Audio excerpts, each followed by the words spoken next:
नमस्कार विद्यार्थी मित्रांनो, फर्स्ट इयर पॉलिटेक्निकला असलेल्या महाराष्ट्रातील सर्व विद्यार्थ्यांचं आपल्या ह्या यूट्यूब चॅनलवरती मनपूर्वक स्वागत करतो। विद्यार्थी मित्रांनो, तुम्ही फर्स्ट सेमिस्टरला असाल तर तुम्हाला M1 म्हणजेच बेसिक मॅथमॅटिक्स हा सब्जेक्ट आहे। त्यामध्ये युनिट नंबर 1 अल्जेब्रा आणि त्याचे काही सब टॉपिक्स आहेत, जसं तुम्हाला लॉगॅरिथम आहे, मॅट्रिसेस आहे आणि पार्शियल फ्रॅक्शन आहे। त्यापैकी आपण लॉगॅरिथम हा टॉपिक यूट्यूब वरती मी तुम्हाला शिकवत आहे।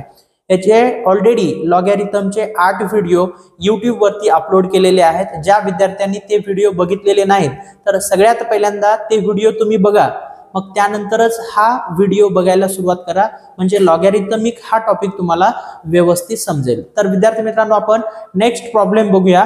प्रॉब्लेम नंबर आहे 13।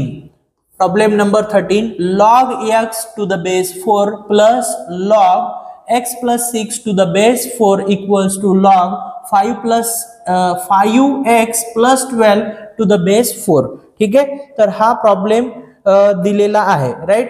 मग फर्स्ट स्टेप काय करायची रे बाळांनो, जो काही प्रॉब्लेम दिलेला आहे आपल्याला तो प्रॉब्लेम गिवन म्हणून जशास तसा लिहून घ्यायचा। Given log x to the base 4 plus log x plus 6 to the base 4 equals to log 5x plus 12 to the base 4। ठीक आहे, मग आता काय करायचं, ह्या ठिकाणी आपल्याला लॉगॅरिथमच्या बेसिक प्रॉपर्टीज माहिती आहेत। ठीक आहे, जर समजा हे प्लस ची प्रॉपर्टी माहिती आहे आपल्याला, जर समजा log m plus log n असं जर असेल तर त्याला काय लिहिता येते, मला log m इंटू n लिहिता येते। ठीक आहे, तर ह्या ठिकाणी बेस आहे, मग बेस इथं घेऊ शकता, log m to the base a plus log n to the base a equals to log m into n to the base a। ठीक आहे, बघा ह्या ठिकाणी मला कोणता फॉर्म्युला वापरता येते, log x to the base 4 plus log x plus 6 to the base 4। ठीक आहे, जर असं असेल प्लस तर आपल्याकडे याच्यासाठी एक लॉगॅरिथम मध्ये प्रॉपर्टी आहे log m to the base a plus log n to the base a। तर असं जर असेल तर मला काय लिहिता येते, log m into n to the base a। ठीक आहे, या प्रॉपर्टीचा इथे यूज करूया आपण। मग काय येईल सांगा, कोण सांगेल? हा बघा इथं काय येईल, लॉग ह्या प्रॉपर्टीचा यूज करूया आपण। तर हे जे हे ऍडिशन मध्ये आहे त्याचा आपल्याला ह्या दोघांचं बघा, m म्हणजे काय आहे, x आहे, n म्हणजे काय आहे, x प्लस 6 आहे, या दोघांचं मल्टिप्लिकेशन करायचं आहे आपल्याला। मग करा multiplication, x in bracket x plus 6। ठीक आहे, मल्टिप्लिकेशन केलं आणि to the base 4 equals to ही टर्म जशाच तशी लिहून घ्यायची, log 5x plus 12 to the base 4। ठीक आहे, आता लॉगॅरिथम मध्ये जर समजा दोन्ही साइडला जर लॉग असेल तर काय करता येईल आपल्याला, बघा लॉगॅरिथम मध्ये एक प्रॉपर्टी आहे log m equals to log n। ह्या ठिकाणी टू द बेस a आणि हे log n to the base a, right. असं जर असेल तर हे log आणि बेस a आणि हा log बेस a काय होऊन जाईल, कॅन्सल होऊन जाईल आणि आपल्याला काय लिहिता येते, m इक्वल्स टू n लिहिता येते। ठीक आहे, तर या प्रॉपर्टीचा लॉगॅरिथमच्या या प्रॉपर्टीचा आपल्याला ह्या ठिकाणी यूज करता येते। ठीक आहे, बघा जर समजा log m to the base a equals to log n to the base a असं जर असेल तर काय करायचं इथं, तर हे दोन्ही साइडचा log आणि बेस कॅन्सल होऊन जातो। बघा इथं सुद्धा सेम आहे, log x into x plus 6 to the base 4 log 5x plus 12 to the base 4, म्हणजे log आणि बेस 4 काय होऊन जाईल, कॅन्सल होऊन जाईल आणि जे काही शिल्लक राहिलेल्या टर्म्स त्या लिहून घ्या। कशानुसार केलं आपण, ह्या लॉगॅरिथमच्या प्रॉपर्टीनुसार सॉल्व्ह करून घेतलं होतं, राईट। लॉगॅरिथमच्या प्रॉपर्टीनुसार सॉल्व्ह करून घेतलं होतं आपण। मग काय येईल रे, बघा ह्या ठिकाणी हे x into x plus 6 equals to 5 x plus 12 right. हे लॉग आणि base 4 log base 4 gets cancel. ठीक आहे, कशानुसार? अकॉर्डिंग टू धिस प्रॉपर्टी, या प्रॉपर्टी नुसार राईट. मग ह्या एक्स न ह्या ब्रॅकेटला मल्टिप्लाय करून घ्या. X into x x square plus x into 6 x, हा 5x या साईडला ना प्लस आहे तर इथं काय होईल? मायनस होईल. हा 12 लेफ्ट हँड साईडला आणा, प्लस आहे इक्वल्स टू च्या लेफ्ट हँड साईडला जर आला तर काय होईल? Minus equals to 0 right. मग आता काय करता येते आपल्याला? बघा नेक्स्ट स्टेप काय करता येईल? हे 6x मायनस 5x किती राहील रे? 1x म्हणजे x राईट. 1 लिहिलं काय नाही लिहिलं काय फरक पडणार आहे का? नाही. ठीक आहे, एक्स स्क्वेअर. बघा हे 6x मायनस 5x म्हणजे इथं काय राहील? x राहील मायनस 12 इक्वल्स टू 0. ठीक आहे, मग आता आपल्याला ह्याचे फॅक्टर पडतात का बघायचं आहे, चेक करायचं आहे. ठीक आहे, बघा असे दोन नंबर शोधायचे ज्याचं मल्टिप्लिकेशन केल्यानंतर किती यायला पाहिजे? -12 यायला पाहिजे. आणि ऍडिशन केल्यानंतर बघा इथं एक्स चा कोइफिशियंट काही नाही म्हणजे काय असेल? 1 असेल. ठीक आहे, तर ऍडिशन केल्यानंतर +1 यायला पाहिजे. मग असे कोणते दोन नंबर आहेत? बघा या ठिकाणी असे दोन नंबर +4 आणि हे -3.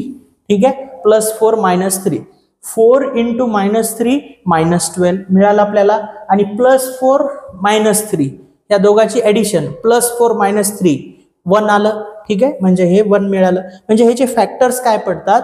x + 4 x - 3 असे फॅक्टर्स पडतात. ठीक आहे, मग मी लिहू शकतो इथं x + 4 फर्स्ट ब्रॅकेट मध्ये राईट, आणि हे सेकंड ब्रॅकेट मध्ये x + 3 equals to 0.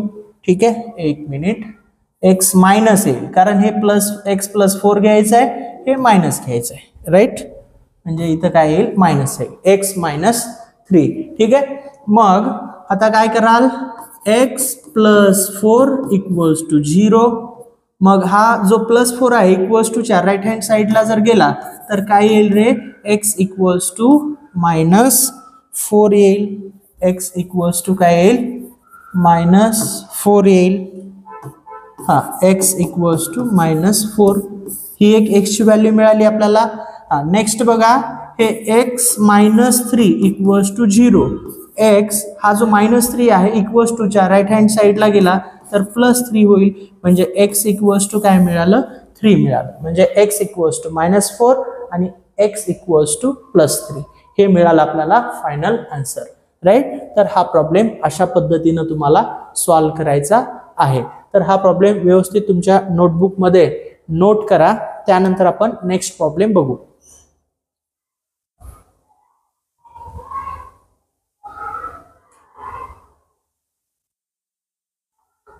Problem number 14, solve log x plus 5 to the base 3 minus log 2x minus 1 to the base 3 equals to 2. ठीक आहे, तर आता ह्या ठिकाणी सुद्धा आपल्याला लॉगॅरिथमच्या प्रॉपर्टीचा यूज करायचा आहे. पण फर्स्ट स्टेप काय करायचं? जो काही प्रॉब्लेम तुम्हाला दिलेला आहे तो प्रॉब्लेम जशाच तसा लिहून घ्या. ठीक आहे, गिवन गिवन काय दिले रे बाळांनो आपल्याला?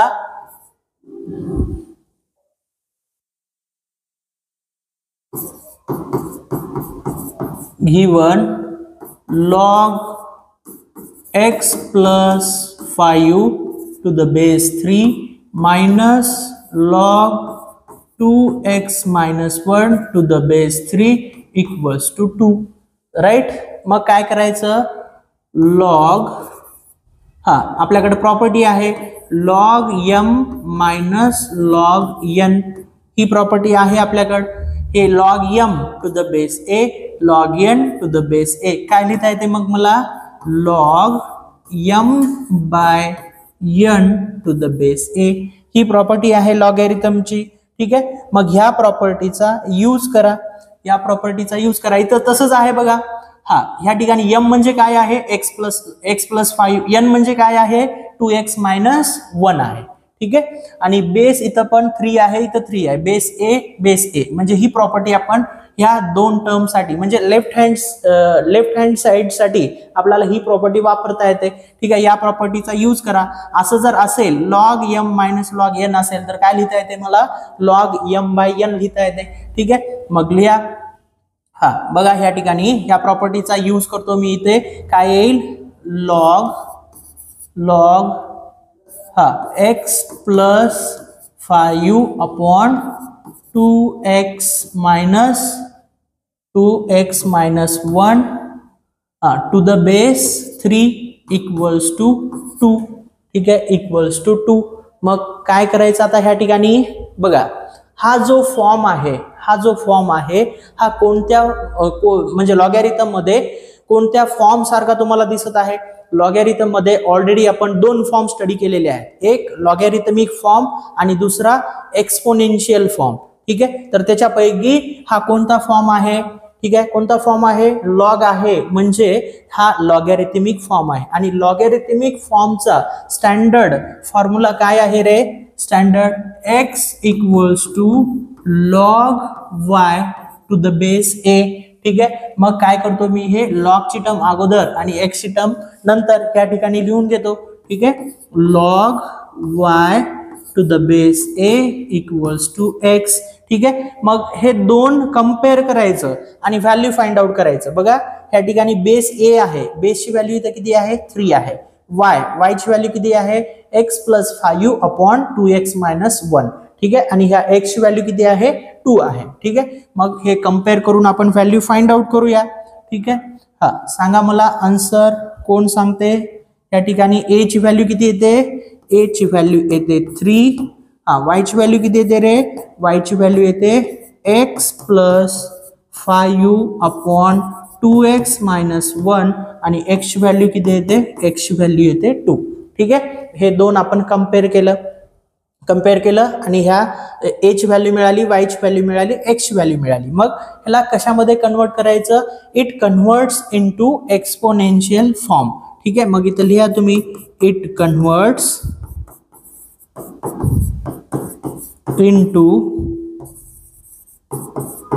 exponential form. It converts into exponential form. काय इक्वेशन आहे एक्सपोनेन्शियल फॉर्मचं, y equals to a raise to x. ठीक आहे, मग y ची व्हॅल्यू काय आहे x plus 5 upon 2x minus 1. a ची व्हॅल्यू काय आहे रे, a ची व्हॅल्यू आहे 3 आणि x ची व्हॅल्यू किती आहे 2. ठीक आहे, मग नेक्स्ट सॉल्व करून घ्या हे इक्वेशन. ह्या ठिकाणी हे रफ करून टाकतो मी. हा सॉल्व करा, काय येईल बघा, x plus 5 upon 2x minus 1 equals to 3 चा स्क्वेअर. 3 चा स्क्वेअर किती येतो रे, 3 चा स्क्वेअर येतो 9. राइट, 3 चा स्क्वेअर किती येतो 9. ठीक आहे, 3 चा स्क्वेअर 9 आला. मग आता काय करता येते, ह्या 2x मायनस 1 ला या साईडला पाठवूया आपण, म्हणजे राईट हँड साईडला पाठवूया. x